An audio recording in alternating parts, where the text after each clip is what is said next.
नमस्कार एवरीवन। हर बार हम किसी प्राणायाम, किसी आसन के बारे में बात करते हैं। आज मैं एक बहुत ही अच्छा सा टॉपिक आपके साथ डिस्कस करने के लिए लेकर आई हूँ। योगा की जर्नी में बहुत सारे ऑब्स्टिकल्स हम फेस करते हैं डेली रूटीन लाइफ में। स्वामी स्वात्माराम जी ने हठ योग प्रदीपिका में इन 14-15 सेंचुरी में इन बातों का जिक्र किया था। उन्होंने 6 बाधक तत्व एक्सप्लेन किए थे जो हमें हमारी योगा जर्नी में बहुत डिस्टर्ब करते हैं। और ये कोई बाहर की बाधाएं नहीं हैं, ये हमारे अंदर की, हमारे डेली रूटीन से जुड़ी हुई ऑब्स्टिकल्स हैं। तो आज हम बात करेंगे इन्हीं 6 ऑब्स्टिकल्स के बारे में। सबसे पहला बाधक तत्व है अत्याहार, यानी ओवर ईटिंग। लेट नाइट खाना खाना, अनहेल्दी फूड खाना, फ्राइड फूड खाना, ये हमें अपनी प्रैक्टिस में बहुत डिस्टर्ब करता है।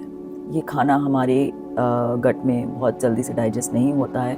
गट में इश्यूज क्रिएट होते हैं जिससे हमारी बॉडी ब्लोट करती है, गैस बनती है और हम बहुत ज़्यादा हैवी फील करते हैं नेक्स्ट मॉर्निंग। और अगर ये हमें हैवीनेस रहेगी तो हम अपने आसन्स के साथ जस्टिस नहीं कर पाएंगे, हमारी प्रैक्टिस अच्छे से नहीं होगी। तो हमें हमेशा रात में बहुत ही हल्का और जल्दी से पचने वाला खाना खाना चाहिए, जैसे दाल चावल या सूप, सैलेड्स।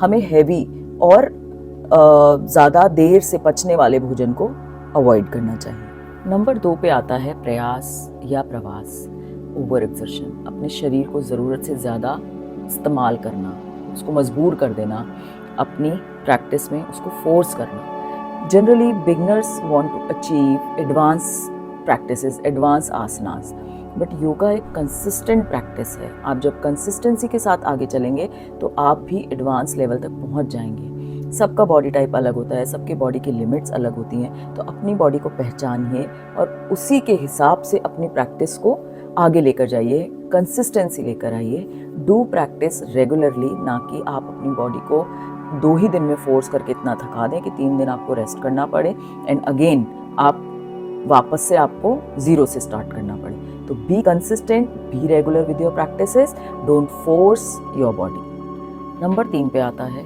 प्रजल, यानी अननेसेसरी या ओवर टॉक। किसी से ज़्यादा बातें करना, सोशल मीडिया पे ज़्यादा एक्टिव रहना या इंस्टा और जो भी सोशल प्लेटफॉर्म्स हैं उसमें अपने स्क्रॉल करते रहना, कुछ मैसेजेस देखते रहना। और ड्यूरिंग प्रैक्टिस जब हमें रेस्टिंग का टाइम मिलता है तो हम इमीडिएटली अपना फ़ोन उठाते हैं, मैसेजेस स्क्रॉल करने लग जाते हैं, अपने चैट्स में इन्वॉल्व हो जाते हैं। तो ये कहीं ना कहीं आपको डिस्टर्ब करता है। फिर जब आप मेडिटेशन के लिए बैठते हैं या ध्यान के लिए बैठते हैं तो आप कॉन्सेंट्रेट नहीं कर पाते हैं, क्योंकि वो बातें आपके दिमाग में चलती रहती हैं, आपको रेस्टलेस बनाती हैं। तो जितना हो सके हमें इन चीज़ों से दूर रहना चाहिए, कम बात करनी चाहिए, सोशल मीडिया पे भी कम एक्टिव रहना चाहिए। जितना हो सके अपनी मेंटल एनर्जी को सेव करके रखना चाहिए, ताकि आप प्रोडक्टिविटी ज़्यादा दे पाएँ अपने डेली रूटीन के लिए, आप ज़्यादा प्रोडक्टिव बन पाएँ, अच्छा कर पाएँ अपने लिए, अपनी ग्रोथ के लिए। तो जितना हो सके कम बोलिए और अपनी एनर्जी को बचा कर रखिए। नंबर 4 पे आता है नियमाग्रह, रूल्स, नियम बनाना अपने लिए, ताकि हम अपनी दिनचर्या अच्छे से फॉलो कर पाएँ। बट कभी कभी हमें इसमें रिजिड ना होकर थोड़ा सा मॉडिफाई के लिए रेडी रहना चाहिए। जैसे ड्यूरिंग विंटर्स अगर आप अपनी योगा प्रैक्टिस नहा कर करते हैं, अर्ली मॉर्निंग उठ के नहाते हैं और फिर योगा प्रैक्टिस करते हैं, तो नॉर्मल तो ये एक अच्छी प्रैक्टिस है।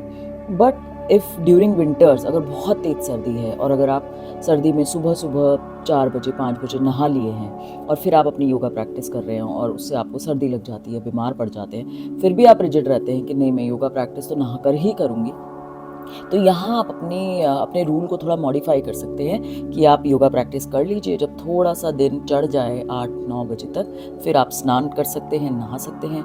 तो ऐसा नहीं है कि उससे आपको कुछ हानि हो रही है, आपका रूटीन डिस्टर्ब हो रहा है, बट ये कि थोड़ा सा हमें मॉडिफाई और चेंज के लिए रेडी रहना चाहिए, ताकि आप अपनी दिनचर्या को अच्छे से फॉलो कर पाएँ।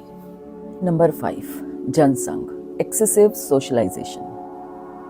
अगर आप किसी सोशल एक्टिविटीज़ में बहुत ज़्यादा इन्वॉल्व हैं, जहाँ डेली पार्टीज़ हो रही हैं, लेट नाइट पार्टीज़ हो रही हैं और आप डेली लेट सो रहे हैं, आपकी नींद डिस्टर्ब हो रही है, तो वो कहीं ना कहीं आपकी प्रैक्टिस में डिस्ट्रैक्शन लेकर आएगा और आप कहीं ना कहीं अपने आप को ऐसा फील करेंगे कि अरे यार अब मुझे सुबह उठना पड़ेगा और मुझे योगा, तो वो भाव आपके जहन में, आपके दिमाग में नहीं आना चाहिए। आपको अपने संघ को या अपने फ्रेंड्स ग्रुप को इस तरीके से बैलेंस्डली मेंटेन करना चाहिए कि जिससे आपकी सोशल लाइफ भी डिस्टर्ब ना हो और आपकी प्रैक्टिस भी डिस्टर्ब ना हो, आपका इनर पीस, कामनेस बनी रहे। ये बहुत ज़रूरी है क्योंकि हमें सोशल होना भी बहुत ज़रूरी है और हमें अपने रूटीन को फॉलो करना भी बहुत ज़रूरी है, वो हमारे लिए अच्छा है। और सोशल कॉज भी, सोशलाइजेशन करना भी उतना ही इम्पोर्टेंट है। ऐसा नहीं है कि हमें उसको अवॉइड कर देना है पूरी तरीके से, हम बिल्कुल अकेले पड़ जाए, नहीं। हमें कहीं ना कहीं बैलेंस लेकर आना है अपनी सोशल लाइफ में और अपने इनर सेल्फ के लिए, अपने पीस के लिए, अपनी योगा प्रैक्टिस में। Last, 6th लॉल्यम, fickleness, restlessness. Yoga is meant for your mind, body and soul. It's not for your upper body, physical body. आपके साथ दिख रहे हैं। Yogis generally need changes daily. आज कुछ नया, आज कुछ नया, आज कुछ नया. They need flexibility immediately. They need weight loss. So let me tell you, weight loss is a byproduct of yoga. Yoga is not for weight loss. It is for your mind, body and soul. ये आपको अंदर से connect करके रखता है, आपको अंदर से अपने साथ रखता है, आपको इतना स्ट्रॉन्ग बना देता है कि कोई भी थॉट, कोई भी चीज़ आपको डिस्टर्ब ना कर पाए। ये योगा है। योगा इज़ नॉट कि आप आज कुछ कर लें, कल कुछ कर लें, और yoga is not doing many things. Yoga is same thing doing many times, जो आपको आपके नेचर में ठहराव लेकर आएगा, कंसिस्टेंसी लेकर आएगा और आपको इतना स्ट्रॉन्ग बना देगा कि आपको वो चीज़ें इफ़ेक्ट ही नहीं करेंगी। क्योंकि हम कई बार इमेच्योर डिसीजन लेते हैं, कई बार क्योंकि हम भी देखते हैं दुनिया से, हम भी डिस्ट्रैक्ट होते हैं, हमारा माइंड भी डिस्टर्ब होता है, तो हमें लगता है कि मुझे ये भी करके देखना चाहिए, मुझे ये भी करके देखना चाहिए, हो सकता है। तो ऐसा नहीं है आप ऊपर से कैसा दिख रहे हैं, ये है कि आप अंदर से कैसा फील कर रहे हैं। अंदर से आप हैप्पी हैं तो आप बाहर से कैसा दिख रहे हैं वो फ़र्क ही नहीं पड़ना चाहिए, क्योंकि बॉडी का जो मैकेनिज़्म है, बॉडी की जो मशीन है, वो बॉडी के अंदर है, ना कि बाहर। अगर आपके अंदर की मशीन अच्छी चल रही है ना, तो आपको बाहर की दुनिया से या बाहर की दुनिया की बातों से इफ़ेक्ट होने की ज़रूरत ही नहीं है। तो मुझे लगता है कि अपने माइंड को अपने कंट्रोल में रखने की कोशिश करनी चाहिए। ये जो मंकी माइंड होता है ना, आज यहाँ, आज वहाँ, आज ये करके देख लें, ये भी करके देख लें, तो आप जो भी कर रहे हैं उसको कंसिस्टेंसी के साथ कीजिए, रेगुलर कीजिए, एंड फिर देखिए आपकी लाइफ में कैसे चेंज आता है और आपको कैसा फील होता है। तो ये थे हमारे 6 बाधक तत्व। एक छोटी सी कोशिश इन ऑब्स्टिकल्स को आप तक पहुंचाने की। अगर आप इससे रिलेट करते हैं तो इन पे काम कीजिए। Removing obstacles itself a yoga. So be consistent with your practice. योग करते रहिए, स्वस्थ रहिए, मस्त रहिए। धन्यवाद। Thank you.